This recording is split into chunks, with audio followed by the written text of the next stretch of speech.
Now, in order for us to properly display the message window, we're going to need to modify the window manager to allow something called pop-ups. A pop-up is usually when you have a window that exists on top of other windows. Let's go ahead and open up the Window Manager class. We'll start by modifying the toggle visibility method. Next to our value, let's add a Boolean called close all open and set it to true by default. Since we have an existing system that's leveraging this code, we want to make sure that wherever the calls are to toggle visibility and open as we modify that method, act exactly how the previous code expected it to.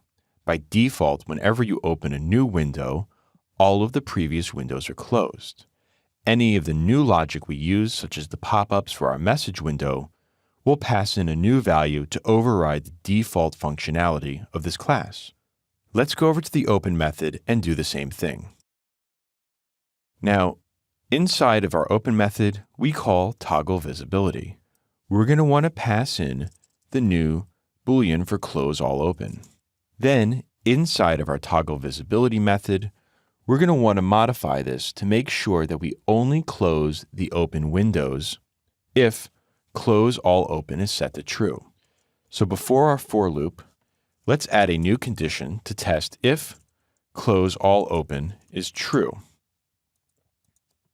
Next, we're going to delete the condition inside of our for loop. In this case, we'll create a new condition that tests to see if the Windows GameObject active self is set to true. If it is, we'll simply tell the window to close. The last thing we want to do at the end of the condition is call getWindow. Here we'll pass in the value that was provided by the toggle visibility method, and we'll call open on it. Now let's save this and go back into our random map tester.